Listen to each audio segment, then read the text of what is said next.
بسم الله الرحمن الرحيم. الحمد لله رب العالمين، والصلاة والسلام على أشرف الأنبياء والمرسلين نبينا محمد وعلى آله وصحبه أجمعين والذين اتبعوهم بإحسان إلى يوم الدين.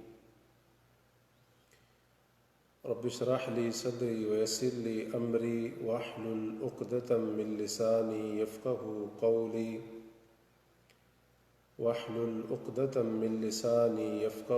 قولي سبحانك لا علم لنا إلا ما علمتنا إنك أنت العليم الحكيم.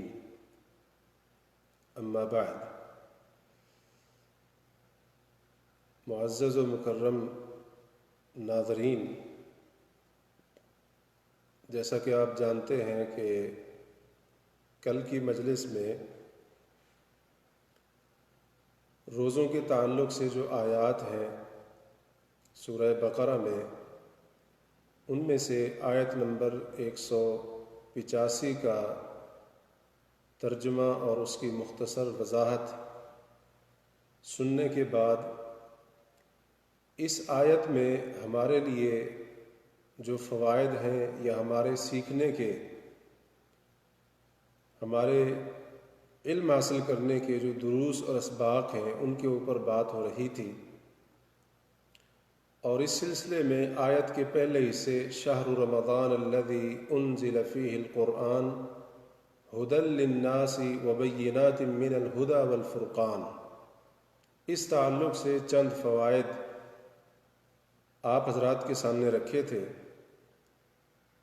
اسی سلسلے کو آگے بڑھاتے ہیں اور آیت کے اس پہلے حصے میں اللہ تبارک و تعالی نے قرآن مجید کی ایک بڑی اہم صفت کا ذکر کیا ہے، اور وہ ہے صفت ہدایت.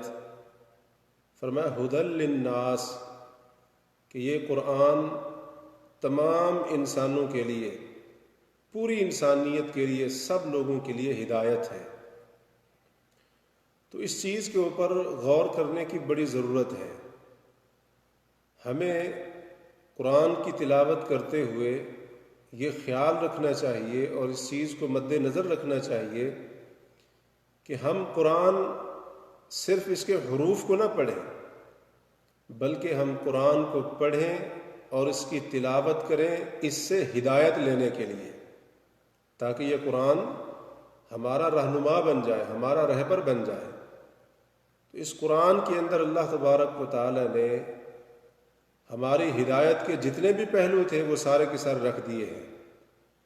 آج بڑا عجیب ہم مسلمانوں کا معاملہ یہ ہے کہ ہم لوگ زندگی کے تقریباً سبھی شعبوں کے اندر مشکلات کا، مسائل کا سامنا کر رہے ہیں. کتاب ہدایت ہمارے درمیان موجود ہے، لیکن ہم اپنی مشکلات اور مسائل کا حل کسی اور جگہ تلاش کر رہے ہیں. تو اللہ تعالیٰ نے اس کتاب کو جب ہمارے لیے ہدایت بنایا ہے، سب لوگوں کے لیے ہدایت بنایا ہے، تو پھر بندے کو چاہیے کہ اس سے رہنمائی حاصل کرے. اللہ تعالیٰ نے زندگی سے متعلق کوئی بھی ایسا مسئلہ نہیں کہ جس کے بارے میں اپنی کتاب کے اندر اپنے بندوں کی رہنمائی نہ فرمائی ہو. اور پھر اگر ہم اس کتاب کو ہدایت بنانا چاہتے ہیں، یعنی ہم چاہتے ہیں کہ یہ قرآن ہماری رہنمائی کرے اور ہمارے لیے ہدایت بن جائے، تو پھر اپنے اندر وہ صفات بھی پیدا کرنی ہوں گی جو صفات ان لوگوں کی ہوتی ہیں جن کے لیے قرآن ہدایت بنتا ہے. اور وہ صفتیں اللہ تعالیٰ نے قرآن کے شروع کے اندر، یہی سورہ بقرہ اس کی ابتدائی آیات کے اندر اللہ تعالیٰ نے بیان فرما دی. الف لام میم ذالک الکتاب لا ریب فیہ ھدی للمتقین الذین یؤمنون بالغیب ویقیمون الصلاۃ ومما رزقناہم ینفقون. تو اللہ تعالیٰ نے یہاں پر بتایا ہے کہ یہ قرآن کس کے لیے ہدایت ہے. سب سے پہلی صفت تقوی ہمارے اندر ہونا چاہیے، اور دوسری صفت ایمان بالغیب. قرآن ہدایت بنے گا، ہادی اور رہبر اور رہنما بنے گا جب غیب کے اوپر ایمان ہوگا. اور تیسری صفت نماز کو قائم کرنا، چوتھی صفت انفاق، اللہ کی راہ میں خرچ کرنا اللہ کے دیے ہوئے میں سے، اور پانچویں صفت نبی صلی اللہ علیہ وسلم پر اترنے والی وحی، آپ پر اترنے والی کتاب، اور آپ سے پہلے جن نبیوں کے اوپر وحی آئی یا جو کتابیں اتری اس سب پر ایمان ہو، اور چھٹی صفت ہے وَبِالْآخِرَةِ هُمْ يُوقِنُونَ، اور آخرت کے اوپر ان کا مکمل یقین ہوتا ہے۔ تو یہ صفات اللہ تعالیٰ نے بیان فرما دی ہیں ان لوگوں کی جن کے لیے قرآن ہدایت بنتا ہے اور جن کی قرآن رہنمائی کرتا ہے۔ تو اس معنی کو بھی ہمیں اپنے سامنے رکھنا چاہیے قرآن مجید کی تلاوت کرتے ہوئے۔ پھر یہیں پر اللہ تعالیٰ نے اگلے الفاظ کے اندر ایک اور بڑی اہم چیز کی طرف اشارہ فرمایا ہے، اس کے اوپر بھی غور کرنے کی ضرورت ہے۔ فرمایا وَبَيِّنَاتٍ مِّنَ الْهُدَى وَالْفُرْقَانِ، کہ اس قرآن کے اندر ہدایت اور فرقان کے بہت سارے واضح دلائل موجود ہیں۔ ہدایت کا تو ذکر ہو گیا، یہ قرآن تمام انسانوں کے لیے ہدایت ہے، اور خاص طور پر اہل ایمان کے لیے، متقی لوگوں کے لیے، یا جو اس ہدایت کے طلبگار ہوتے ہیں، اور قرآن جن کے لیے ہدایت بنتا ہے وہ اوصاف اپنے اندر پیدا کرتے ہیں۔ تو قرآن ہدایت ہے اور اس کا ذکر ہوا ہے، لیکن ایک اور چیز ذکر ہو رہی ہے، وہ ہے والفرقان، کہ فرقان کے بھی قرآن کے اندر واضح دلائل موجود ہیں۔ فرقان کسے کہتے ہیں؟ فرقان یعنی فرق کرنے والی چیز۔ تو یہ قرآن کی ایک صفت ہے، بلکہ قرآن کا ایک نام بھی ذکر ہوا ہے۔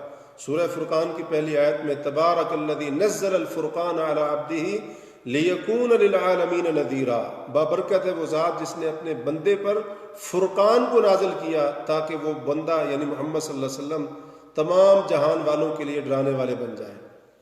تو قرآن کی صفت ہے، قرآن کا نام ہے فرقان۔ تو یہ کتاب فرقان ہے، یعنی فرق کرنے والی ہے، کس چیز کے درمیان؟ حق اور باطل کے درمیان، صحیح اور غلط کے درمیان، اور اسی طرح سے سچ اور جھوٹ کے درمیان، جو چیز نفع دینے والی ہے اور جو نقصان پہنچانے والی ہے اس کے درمیان، اور اسی طرح سے جو اللہ کے دوست ہیں، اللہ کے ولی ہیں، اور جو اللہ کے دشمن ہیں، ان کے درمیان بھی یہ کتاب فرق کرنے والی ہے۔ تو آج فتنوں کا زمانہ ہے، اور اسی طرح سے شبہات کا زمانہ ہے دین اسلام کے بارے میں، قرآن کے بارے میں، اور اسی طرح سے عقیدہ توحید کے بارے میں بہت سارے شکوک و شبہات پھیلائے جا رہے ہیں، بہت سارے غیر مسلموں کی طرف سے، حتیٰ کہ بعض مسلمانوں کی طرف سے بھی، اور اسی طرح سے حق اور باطل کی آمیزش ہے۔ حق اور باطل کو کئی لوگ خلط ملط کر کے اور اس کی آمیزش کر کے اس کو گڑبڑ کر کے پیش کر رہے ہیں۔ تو اس دور کے اندر اس فرقان کی ہمیں بڑی ضرورت ہے، وہ چیز، وہ معیار، وہ کسوٹی کہ جس کے اوپر ہم حق اور باطل، جس کے ذریعے ہم حق اور باطل کے درمیان تمیز کر سکیں، صحیح اور غلط، سچ اور جھوٹ کے درمیان فرق کر سکیں، اس فرقان کی ہمیں ان فتنوں کے زمانے میں بڑی ضرورت ہے۔ اور وہی فرقان جس کو حاصل ہو گئی، جو اس فرقان کو پانے میں کامیاب ہو گیا، وہی ان فتنوں سے نجات پا سکے گا۔ اور وہ فرقان کہاں سے حاصل ہوگی؟ وہ اس فرقان کے راستے کے اوپر انسان کیسے چلے گا؟ وہ معیار فرقان کی صورت میں انسان کو کہاں سے ملے گا؟ اس کا صرف ایک ہی راستہ اور ایک ہی ذریعہ ہے، اور وہ ہے اللہ تعالیٰ کی کتاب قرآن مجید۔ تو جو انسان ان فتنوں سے اور اسی طرح سے اس زمانے کے اندر شکوک و شبہات وغیرہ سے بچنا چاہتا ہے، اسے چاہیے کہ اللہ کی کتاب کو مضبوطی سے تھام لے۔ یہ وہ فرقان ہے جو اندھیروں کے اندر اس کو روشنی دکھائے گا، اور اسی طرح سے یہ وہ فرقان ہے کہ جب حق اور باطل کی تمیز بندے سے نہیں ہو رہی ہوگی تو یہی قرآن ہوگا جو بندے کو حق کو باطل سے نکھار کر چھانٹ کر اس کے سامنے واضح کر دے گا۔ ایک حدیث میں آتا ہے، حضرت حذیفہ رضی اللہ تعالی عنہ نے رسول اللہ صلی اللہ علیہ وسلم سے پوچھا تھا، فتنوں کا جب ذکر ہوا، اللہ کے رسول سے سوال کہ اللہ کے رسول میں اس زمانے کے اندر کیا کروں؟ تو آپ علیہ الصلوۃ والسلام نے فرمایا، یا حذیفہ تعلم کتاب اللہ واتبع بما فیہ، اے حذیفہ، فتنوں کے اس دور کے اندر، زمانے کے اندر جب شر کا، فتنوں کا غلبہ ہوگا، تمہارے ذمہ دو کام ہیں۔ پہلا کام اللہ کی کتاب کو سیکھتے رہنا، اور دوسرا کام واتبع بما فیہ، جو قرآن میں ہو اس کی اتباع کرنا، اس کی پیروی کرنا۔ قرآن صرف سیکھنا نہیں ہے بلکہ اس کے اوپر عمل بھی کرنا ہے۔ تو اس معنی کے اوپر بھی ہمیں غور کرنا چاہیے کہ اللہ تعالیٰ نے یہاں پر فرمایا وَبَيِّنَاتٍ مِّنَ الْهُدَى وَالْفُرْقَانِ، قرآن کے اندر ہدایت کے اور حق اور باطل کے درمیان فرق کرنے والے بہت سارے وعد و دلائل موجود ہیں۔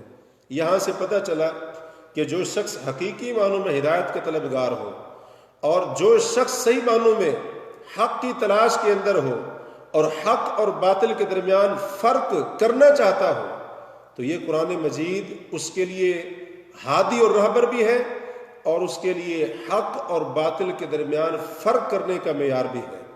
لیکن جس کی نیت ہی نہ ہو ہدایت قبول کرنے کی، ہدایت کی چاہت ہی نہ ہو اس کے دل کے اندر، اسی طرح سے حق اور باطل کے اندر تمیز کرنے کا اس کا ارادہ ہی نہ ہو، تو پھر ظاہر بات ہے اس کے اوپر ساری زندگی قرآن پڑھتے رہو یا وہ خود ساری زندگی قرآن پڑھتا رہے، اس کو کوئی فائدہ حاصل نہیں ہوگا۔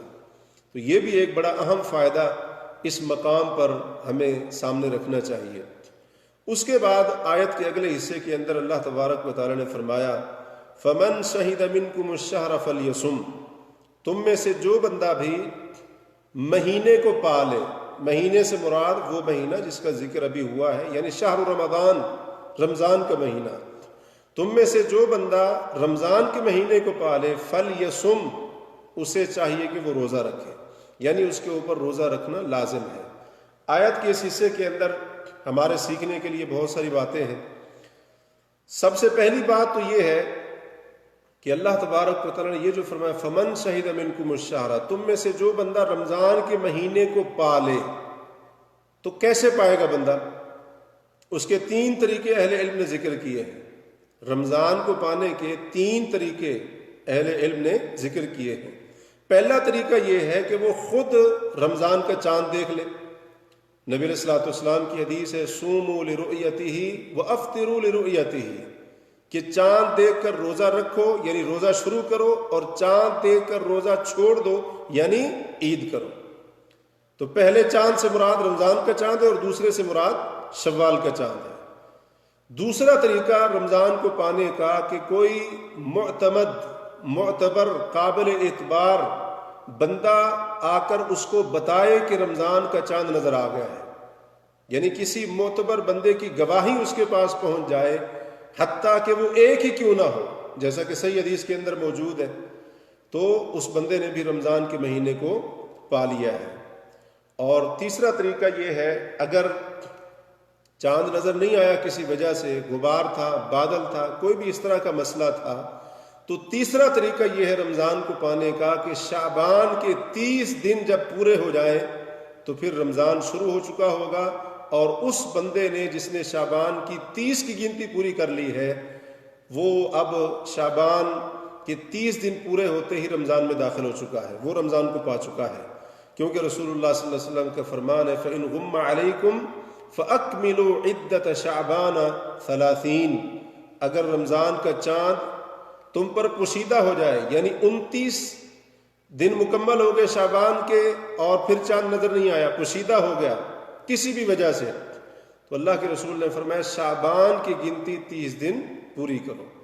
تو یہ 3 طریقے ہیں جن کے ذریعے سے بندہ رمضان کو پا لے گا۔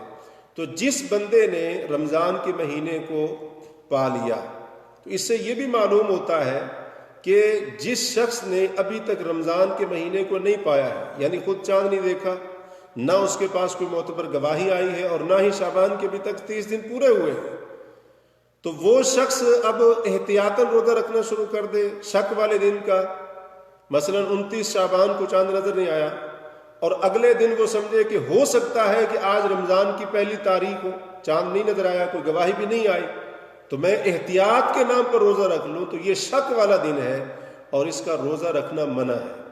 بلکہ حضرت عمار بن یاسر کی روایت میں ہے کہ من صام اليوم الذي يشك فيه فقد عصى ابا القاسم صلی اللہ علیہ وسلم، کہ جس نے شک والے دن روزہ رکھا اس نے ابو القاسم محمد الرسول اللہ صلی اللہ علیہ وسلم کی نافرمانی کی ہے۔ تو یہ شک والا دن ہوگا، اور پھر بطور احتیاط بندہ روزہ رکھے، تو یہ اس کے لیے جائز نہیں ہوگا. کیوں؟ کیونکہ ابھی تک رمضان کا مہینہ شروع ہی نہیں ہوا ہے اور اس نے ابھی تک رمضان کو پایا ہی نہیں ہے. جب رمضان پائے گا تب اس کے لیے روزے کا حکم ہے، اور جب رمضان اس نے پایا ہی نہیں ہے، رمضان میں داخل ہوا ہی نہیں ہے، تو اس کے لیے روزے کا حکم ابھی تک شروع نہیں ہوا ہے. اور اس کے علاوہ آیت کے اس حصے کے اندر دوسرا فائدہ ہمارے لیے یہ ہے کہ آیت کا یہ حصہ رمضان کے روزوں کے فرض ہونے کی دلیل ہے. اللہ نے فرمایا فل یسم ہو، تم میں سے جو بندہ رمضان کے مہینے کو پالے، فل یسم ہو. یہ جو لام ہے اس کے اندر، اس کو گرامر کے اندر لام امر کہا جاتا ہے، یعنی اس کو یہ حکم ہے کہ وہ روزہ رکھے، اس کے اوپر روزہ رکھنا لازم ہے. یعنی جو شخص صحت کی حالت میں اور اقامت کی حالت میں، یعنی وہ بیمار بھی نہیں ہے، مسافر بھی نہیں ہے، اس حال میں جس نے رمضان کو پا لیا تو اس کے اوپر رمضان کا روزہ رکھنا واجب ہے، حتمی ہے، لازمی ہے، فرض ہے. اب اس کے لیے کوئی اجازت نہیں ہوگی اور اسی طرح سے گنجائش نہیں ہوگی رمضان کا روزہ چھوڑنے کی. تو یہ چیز بھی ہمیں اپنے سامنے رکھنی چاہیے. اس کے بعد تیسرا فائدہ جو آیت کے اس حصے سے معلوم ہو رہا ہے وہ یہ کہ اللہ تبارک و تعالی نے اپنی شریعت کے اندر، اپنے دین کے اندر، یا جو شرعی احکام ہیں ان کے اندر ایک بہت بڑی خوبی رکھی ہے. اور وہ بہت بڑی خوبی یہ ہے کہ کئی ایک معاملات کے اندر، کئی ایک شرعی احکامات کے اندر اللہ تبارک و تعالی نے تدریج کے معاملے کو اختیار کیا ہے. تدریج کا معنی یہ ہوتا ہے کہ آہستہ آہستہ کسی چیز کا حکم دینا یا کسی چیز کو آہستہ آہستہ حرام قرار دینا، مثال کے طور پر. تو یہ ہوتی ہے تدریج. تو روزے کے معاملے کو دیکھ لیں، جیسا کہ پچھلی آیت کی تفسیر کے اندر گزرا تھا کہ جب رمضان کے روزے فرض ہوئے تو کیونکہ ابتدا تھی، ابھی نیا نیا معاملہ تھا، اس سے پہلے روزہ رکھنے والا کو معاملہ ہوتا نہیں تھا، اور اس طرح سے روزے فرض ہوں، لازم ہوں، یہ اس طرح کا معاملہ تھا نہیں. تو ظاہر بات ہے لوگوں کی شروع میں عادت بھی نہیں تھی. تو اللہ تبارک و تعالیٰ نے شروع کے اندر یہ اختیار دے دیا تھا کہ اگر کوئی روزہ رکھ لے تو اس کے حق میں بہتر ہے، بڑی اچھی چیز ہے. نہیں رکھ سکتا، اس کو مشکل ہے، پریشانی ہے، اگرچہ وہ بیمار بھی نہیں ہے، مسافر بھی نہیں ہے، تو پھر اس کو کیا حکم تھا کہ وہ ایک مسکین کو بطور فدیہ کھانا کھلا دے. لیکن بعد میں جب لوگوں کی عادت بن گئی اور اسی طرح سے جب لوگ مانوس ہو گئے روزے کی عبادت سے، تو اللہ تعالیٰ نے یہ حکم نازل فرما دیا فمن شہد منکم الشہر فلیصم، تم میں سے جو بندہ رمضان کے مہینے کو پالے اب اس کے اوپر لازم ہے، حتمی ہے کہ وہ اس کا روزہ رکھے. یعنی ابتدا کے اندر جو اختیار تھا روزہ رکھنے اور کھانا کھلانے کے درمیان، اگرچہ بندہ نوجوان صحت مند ہی کیوں نہ ہو، اب وہ اختیار ختم ہو گیا ہے. تو یہ چیز اللہ تبارک و تعالیٰ نے یہاں پر ذکر کی ہے اور یہاں پر بیان فرمائی ہے. اس کے بعد چوتھا فائدہ آیت کے اس حصے سے میں یہ معلوم ہو رہا ہے، عبادات کے بارے میں ایک بڑا اہم اصول اور قاعدہ وہ ہمیں یہاں سے سیکھنے کو مل رہا ہے، اور اس کو ہمیں اچھی طرح سے یاد کر لینا چاہیے، ذہن نشین کر لینا چاہیے. وہ اصول اور قاعدہ کیا ہے عبادات کے بارے میں؟ یاد رکھیے وہ عبادات جن کو اللہ تبارک و تعالی نے کسی مخصوص وقت کے ساتھ جوڑ دیا ہے یا مخصوص دنوں کے ساتھ جوڑ دیا ہے، وہ عبادت اسی خاص وقت میں اور خاص دن یا دنوں کے اندر ہی قبول ہوگی. اس سے پہلے یا بعد کے اندر اگر بندہ کرے گا تو اس کی عبادت کو کوئی اعتبار نہیں کیا رہے گا. وہ کیسے؟ مثال کے طور پر کن دنوں کے روزے فرض ہیں؟ رمضان کے مہینے کے. اگر کوئی شخص شعبان کا پورا مہینہ روزے رکھ دے یا شوال کا پورا مہینہ یا سال کے باقی مہینوں میں سے کسی مہینے کے اندر پورے 30 دن 29 دن جتنی بھی دن اس مہینے کے دن ہیں وہ سارے کا سارا مہینہ روزہ رکھ دے لیکن رمضان کا روزہ نہ رکھے، کیا اس کے وہ روزے ہو جائیں گے؟ وہ فرض ادا ہو جائے گا؟ بالکل بھی نہیں ہوگا، بالکل بھی نہیں ہوگا. بلکہ یوں کہہ لیں رمضان کے روزے چھوڑ کر اگر پورے 11 مہینے کیا اپنی ساری زندگی یہ 11 مہینے یہ روزے رکھتا رہے تو اس کے وہ ساری زندگی کے روزے رمضان کے فرض روزوں کے برابر نہیں ہوں گے. کیوں؟ اس کی وجہ یہ ہے کہ اللہ تعالیٰ نے رمضان کے مہینے کے روزے فرض کیے ہیں. اللہ نے یہ نہیں کہا کہ کسی ایک مہینے کے روزے جو ہے نا تم رکھ لو، اور اسی طرح سے کسی مہینے کے اندر بھی تم 29 یا 30 دن قمری مہینوں میں سے روزے رکھ لو تو تمہارے ہو جائیں گے. فرمایا نہیں، فمن شہد منکم الشہر فلیصم، جو اس مہینے کو پالے وہ لازمی طور پر روزہ رکھے. اس مہینے سے مراد اسی آیت کے شروع میں شہر رمضان، رمضان کا مہینہ ہے. اسی طرح سے بہت ساری مثالیں اس کے اوپر دی جا سکتی ہیں. حج کو لے لے. اب حج کے ایام کب سے شروع ہوتے ہیں؟ 8 ذوالحج سے. کب تک؟ 13 ذوالحج تک. انہی دنوں کے اندر حج ہوگا. اور اگر کوئی شخص جناب وہ محرم کے اندر، ذوالقعدہ کے اندر، کسی اور مہینے کے اندر 8 کیا 16 دن کیا 80 دن وہاں پر بیٹھا رہے تو اس کی حج کی عبادت نہیں ہوگی. اگرچہ وہ حج کے کام پورے کے پورے کیوں نہ کرے، ارکان پورے ہوں، واجبات پورے ہوں، سارا کچھ پورا کیوں نہ ہو، اس کا حج نہیں ہوگا. کیوں نہیں ہوگا؟ کیونکہ اس نے ان دنوں کے اندر حج نہیں کیا ہے جن دنوں کے اندر اللہ تعالیٰ نے حج کی عبادت کو مقرر فرمایا ہے. اسی طرح سے نماز کو دیکھ لے. نماز کا اللہ نے وقت رکھا ہے. ایک بندہ ظہر کی نماز 10 بجے پڑھ لے، اس کی نہیں ہوگی نماز. ظہر کی نماز 10 بجے پڑھ لے کہ میں 4 فرض پڑھ رہا ہوں ظہر کے، اس کے وہ نہیں ہوگے. کیوں؟ ابھی تک وقت ہی نہیں ہوا ہے. یہ ایک بڑا اہم اصول ہے. عبادات کے بارے میں ایک اور اصول بھی آگے آئے گا اسی آیت کے اندر. تو یہاں پر یہ اصول بیان ہو رہا ہے کہ اللہ تعالیٰ نے جس عبادت کو جن دنوں کے ساتھ یا جس وقت کے ساتھ یا جس مہینے کے ساتھ خاص کر دیا، اسی وقت، مہینے اور دن کے اندر وہ عبادت کریں گے قبول ہوگی، ورنہ وہ عبادت قبول نہیں ہوگی. اصل میں یہ بات بتانے کا ایک بہت بڑا مقصد ہے، اور وہ یہ کہ شاید پچھلا سال تھا یا اس سے پچھلا سال ایک بڑے مفکر ہیں، اور اسی طرح سے ان کو مفکر اور پتہ نہیں کیا کچھ القاب دیے جاتے ہوں گے، شاید جاوید احمد غامدی ان کا نام ہے. اور اسی طرح سے وہ یوں کہہ لیں کہ اسلام کو 21ویں صدی کے حساب سے آج نوجوان نسل کو پیش کر کے بڑی سہولتیں دیتے جا رہے ہیں. تو یہ صاحب کوئی عالم نہیں ہے، بس یوں کہہ لیں کہ ایک وہ جیسے ہمارے ہاں مفکر اور مجدد قسم کے اس طرح کے دانشور بن جاتے ہیں، باقی ان کو دین کا کوئی علم نہیں ہے. تو ان صاحب نے پچھلا رمضان تھا یا اس سے پچھلا رمضان تھا، ان دنوں کے اندر ہمارے ہاں پاکستان میں امتحانات چل رہے تھے. اب کس کلاس کے امتحان تھے یہ مجھے یاد نہیں ہے. تو بہرحال اہم بات یہ ہے کہ ان سے پوچھا گیا، سوال کیا گیا، امتحانات ہو رہے ہیں، تیاری بھی کرنی ہوتی ہے، گرمی بڑی ہوتی ہے، اور اسی طرح سے پیپر دینے بھی جانا ہوتا ہے، تو ہمیں بڑی دشواری مشکل ہوتی ہے. تو کیا ہم ابھی رمضان کے روزے چھوڑ کر بعد میں رکھ سکتے ہیں؟ تو ان صاحب نے کہا جی آپ بالکل رکھ سکتے ہیں. نعوذ باللہ من ذالک، نعوذ باللہ من ذالک. جب دین کا علم نہیں ہوگا تو پھر ظاہر بات ہے اس قسم کے مضحکہ خیز اور جہالت کے اوپر مبنی فتوے آئیں گے.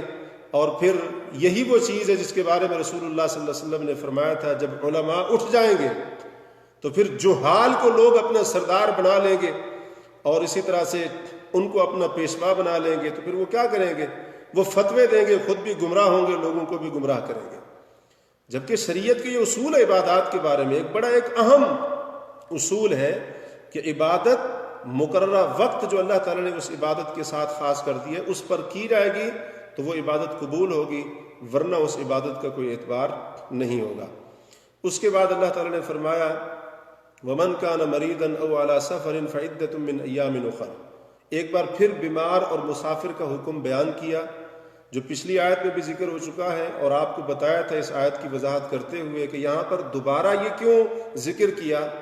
یہ اشکال دور کرنے کے لیے کہ پچھلی آیت میں تو بیمار مسافر کو رخصت تھی، لیکن اب یہ تو اللہ نے کہہ دیا فَمَنْ شَهِدَ مِنْكُمُ الشَّهْرَ فَلْيَصُمْ، جو مہینہ پالے وہ روزہ رکھے. اب یہاں پر بیمار اور مسافر کا ذکر نہیں تھا، تو اس سے ظاہری طور پر یہ محسوس ہو سکتا تھا، کوئی یہ سمجھ سکتا تھا کہ شاید بیمار اور مسافر کو جو پچھلی آیت میں رخصت اجازت تھی بیماری اور سفر کی حالت میں روزہ چھوڑنے کی، بعد میں قضا دینے کا حکم تھا، اب اس حکم کے بعد وہ حکم ناقابل عمل ہو گیا ہے، یعنی وہ رخصت ختم ہو گئی ہے. تو اللہ نے دوبارہ اس کا ذکر کیا تاکہ یہ اشکال ختم ہو جائے. تو اس سے بڑا ایک اہم فائدہ ہمیں حاصل ہوتا ہے کہ اللہ تعالیٰ نے اگر کسی مسئلے کا قرآن کے اندر دوسری مرتبہ یا بار بار ذکر کیا ہے، اسی طرح سے کئی واقعات بھی ہوتے ہیں، اور اسی طرح سے بعض دفعہ کئی آیات ہو بہو ہوتی ہیں، کئی الفاظ ہوتے ہیں جن کو قرآن کے اندر بار بار ذکر کیا جاتا ہے، تو اس سے فائدہ یہ معلوم ہوتا ہے کہ اللہ تعالیٰ نے جہاں بھی تکرار کے ساتھ کسی حکم کو یا کسی آیت کو یا کسی لفظ اور قصے کو ذکر کیا ہے، تو ہر جگہ اس کے ذکر کرنے کا کوئی نہ کوئی فائدہ ہے، کوئی نہ کوئی فائدہ ہے، اور اس کے اندر بہت بڑی حکمت پوشیدہ ہوگی۔